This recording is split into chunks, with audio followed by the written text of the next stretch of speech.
Здравствуйте, дорогие друзья, дорогие мои зрители, подписчики. Вы на канале Таро, Луны и Солнце. Магия очищения. С вами Лана. И сегодня я хочу сделать небольшой расклад. Кто в вашу дверь стучит и что принес? Чего ожидать в самое ближайшее время?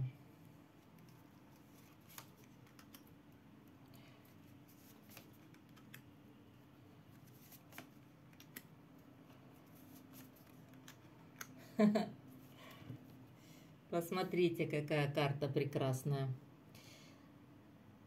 Стучит в дверь паж жезлов, а за спиной у него подарочек и букет цветов. Это вам по судьбе,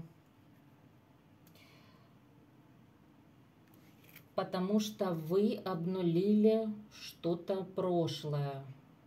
Что-то в прошлом было обнулено. Может быть, еще где-то как-то нужно доработать, но уже основная часть вот этого момента сделана. Поэтому вам готовится, какой-то сюрприз действительно. И вышло колесо фортуны. То есть это не кармическая какая-нибудь кака. Это весьма на благо.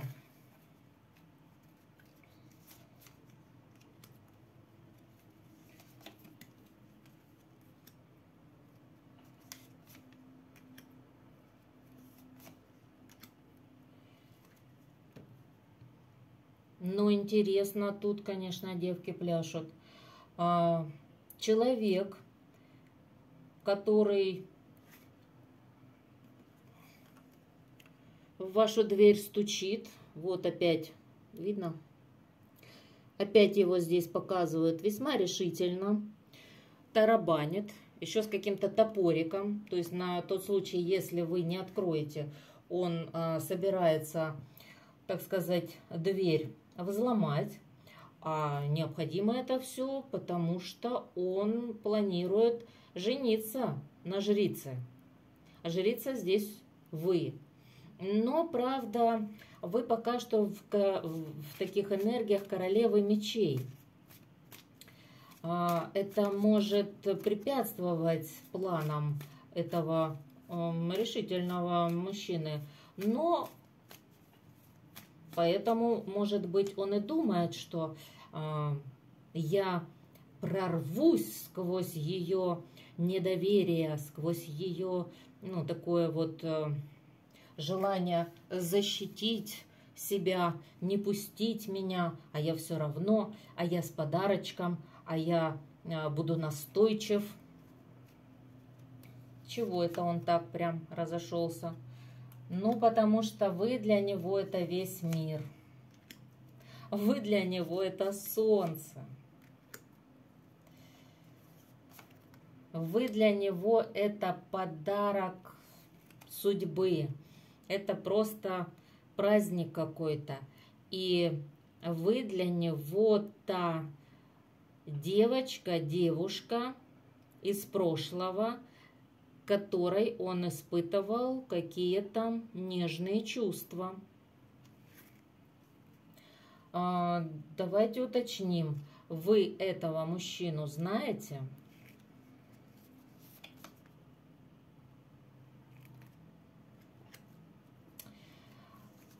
Вы его, может быть, знаете, может быть, не знаете. Здесь, знаете, как может произойти? Вы где-то с ним пересекались, но вы уже его и забыли. Он мог вам давать какие-то сигналы о том, что вы ему очень нравитесь, вы ему такая вот, для него очень интересная женщина, но вы его не слышали, не замечали, не обращали на него внимания. И он не стал продолжать вот эту вот, историю, потому что на тот момент он был не свободен. Здесь его показывают как короля пентаклей. Ну, то есть как-то он вам там глазки построил и к жене пошел. Вы могли уже и забыть про этого персонажа. А давайте спросим, сейчас этот мужчина, он свободен или находится в ограничениях? Правосудие.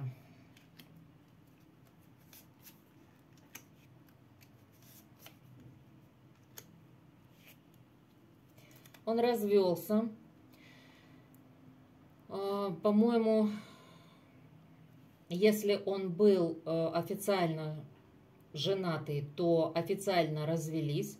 Если он просто сожительствовал долгое время с какой-то женщиной, то они, ну, как-то разделили материальные блага, совместно нажитые, и разделили довольно-таки мирным образом. Теперь он может выдвигаться вперед к тому человеку, о котором мечтает, думает. Это вы. Здесь, правда, может такое случиться, что он живет очень далеко. И приехать к вам, ну, нужно довольно-таки много усилий и финансов. То есть преодолеть, может быть, границы, расстояния, где-то там на самолетах, вертолетах лететь. Вот он собирается с силами, с духом, он изучает, как ему проехать, в общем, где какие пересадки делать. И если вдруг вы ему не откроете, то он с собой топорик возьмет, учитывайте, пожалейте свои входные двери, чтобы прямо вот прорваться к вам обязательно. Он очень решительно настроен.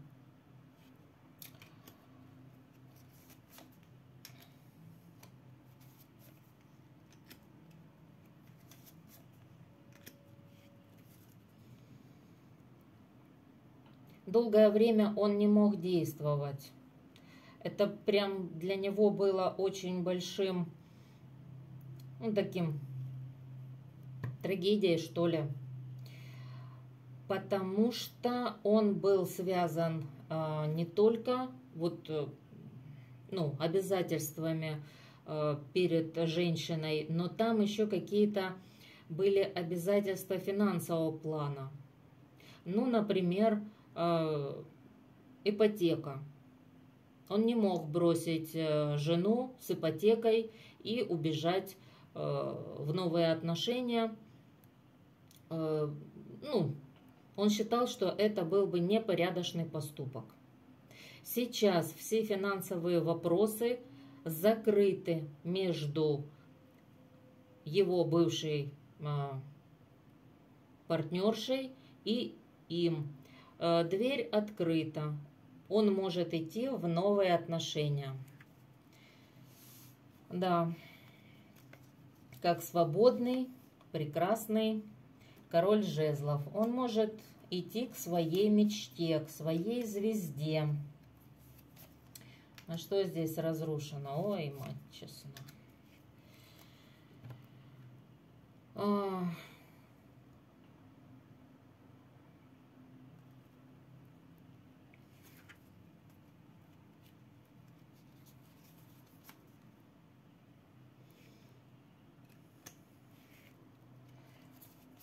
Сейчас я хочу посмотреть. Терки кубков.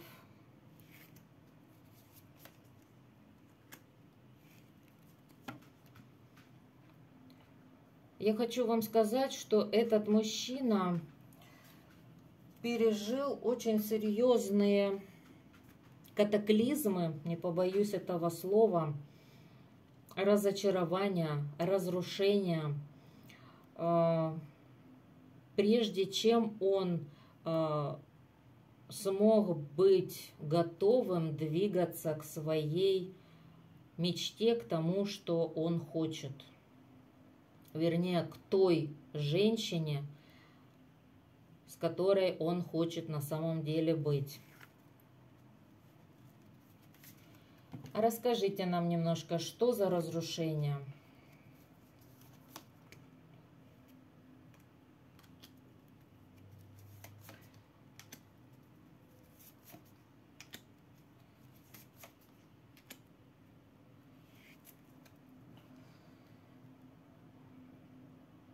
Здесь очень болезненные ситуации ему пришлось пережить, и какая-то, возможно, даже физическая болезнь, и апатия, депрессия, когда сидишь, ничего не хочешь. И в деловой сфере был такой момент, когда крокодил не ловится, не растет кокос, и у него там все шло только на убыль. Но он смог вот эти вот все моменты пережить и сгармонизировать. По карте смерти здесь, получается, он проходил трансформацию через башню. Это, ну, можно сказать, самая тяжелая трансформация, которую могут высшие силы выдумать.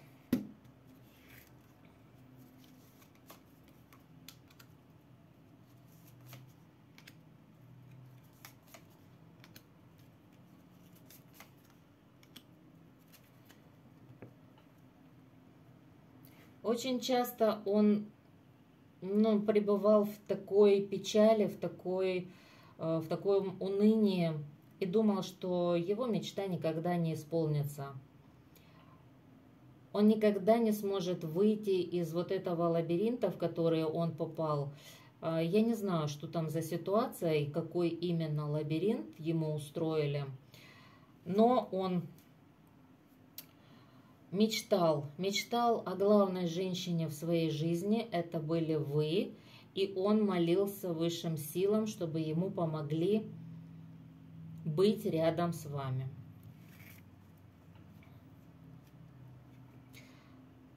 А вас показывают, что вы как будто бы его даже и можете знать, а можете и забыть уже, кто он такой. Представляете? А здесь вы даже не в курсе, а такая у человека буря происходит в жизни по поводу любви к вам. Вот так вот.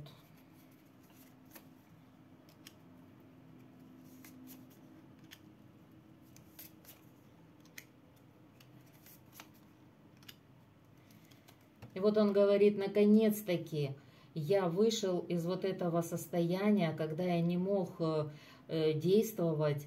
Теперь я могу начать новое начало.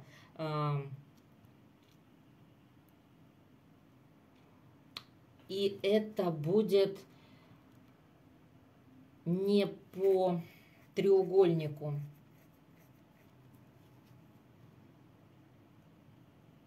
То есть выходят здесь кубки, но он говорит, я могу действовать со всей своей силой. Не как вор приходит в любовный треугольник, женщину вводит и ничего хорошего ни для кого не получается. Здесь я могу начать именно новое начало. Без любовного треугольника. Мужчина поступил очень порядочно, что, согласитесь, нечастный случай в нашей жизни, потому что мужчины предпочитают идти легким путем. Понравилась женщина, давай ее сделаем любовницей. Этот нет, этот через башню прошел, но сказал, наконец-таки я теперь могу поступать, как я захочу.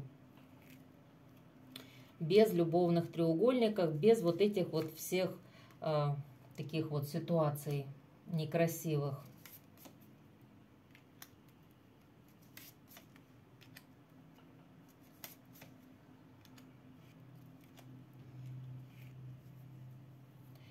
Однако мужчину мучают сомнения. хотя перед ним, ну, дорога открыта, клетка его открыта, но он сидит в клетке. Не отправляется в новый путь, находится сейчас в отшельнике, потому что есть какие-то искушения, какие-то сомнения, страхи, что-то такое. Что? Чего ты там боишься?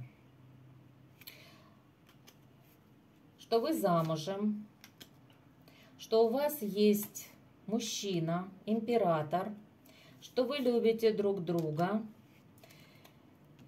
и что он приедет к вам, постучит в вашу дверь, откроет ему дверь ваш муж, и это будет самое страшное, самое болезненное, что ему приходилось бы испытать за всю его жизнь, несмотря на то, что он, ну, башню пережил, как бы. И он, ну, опасается, что вот этого как раз-таки он и не сможет выдержать. Он выдержал, ну, просто грандиозные там трансформации, но это, говорит, меня доконает.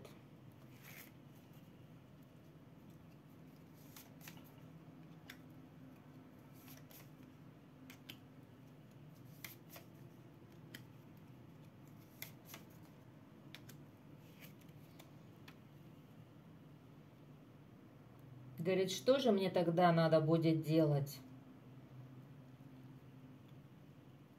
Бороться за свою любовь, как-то действовать с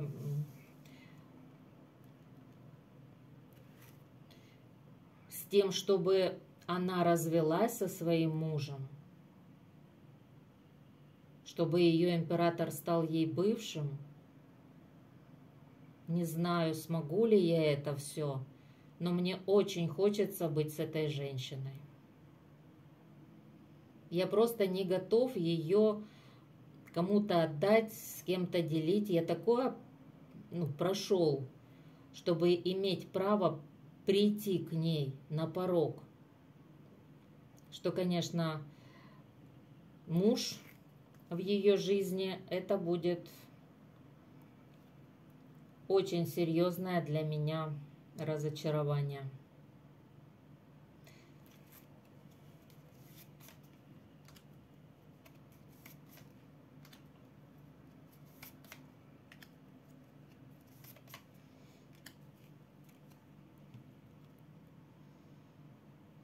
Он говорит, ну даже если будет муж, я всячески попробую произвести на нее благоприятное впечатление. Я попробую посоперничать с этим мужчиной. Буквально готов проходить сквозь стены, открывать любые двери. Но если этот шанс она мне не даст, что ж, я уйду. Ничего не попишешь, мне придется уйти.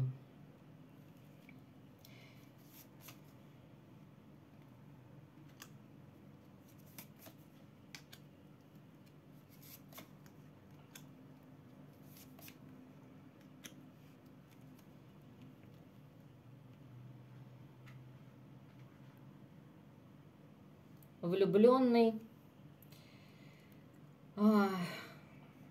но никогда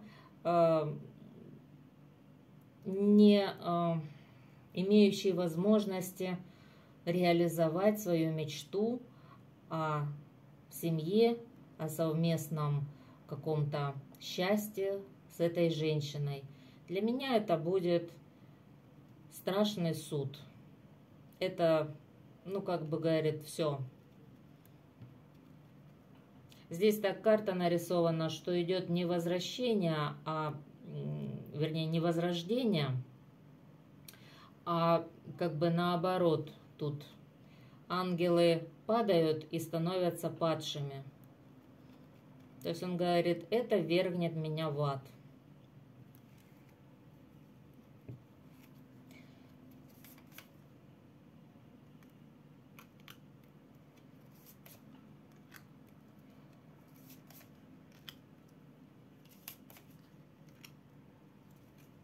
но он все-таки верит, что вы будете вместе.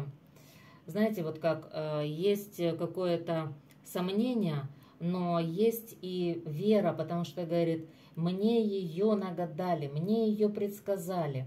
Я же помню, что вот по предсказанию мы должны быть вместе.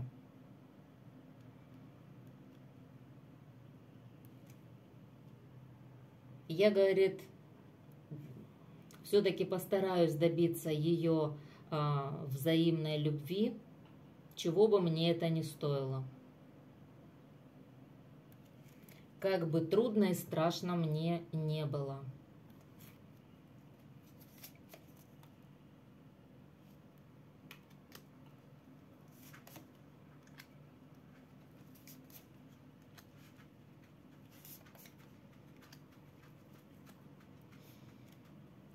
Я готов работать над отношениями.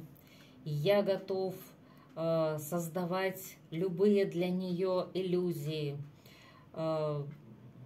собирать для нее урожай, писать ей письма, все что угодно.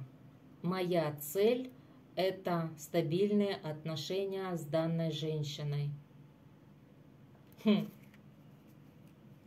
Интересно, интересно.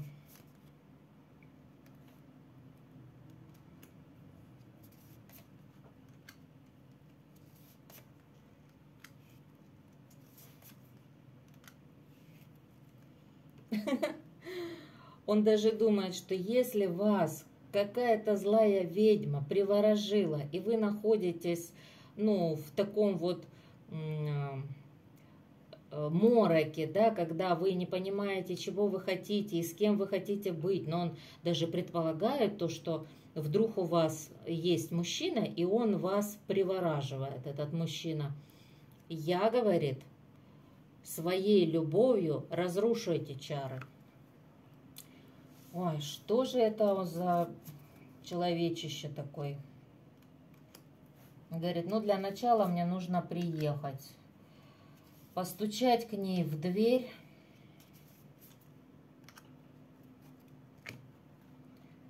сказать, что в моих планах сделать ее счастливой на долгие года. То есть я пришел не ради какого-то сиюминутного удовольствия. Я готов на длительные серьезные отношения. Все, у меня осталось 2 карты, которые ничего к этому раскладу не говорят. Что ж, девочки и мальчики, вот такой вот получился расклад небольшой.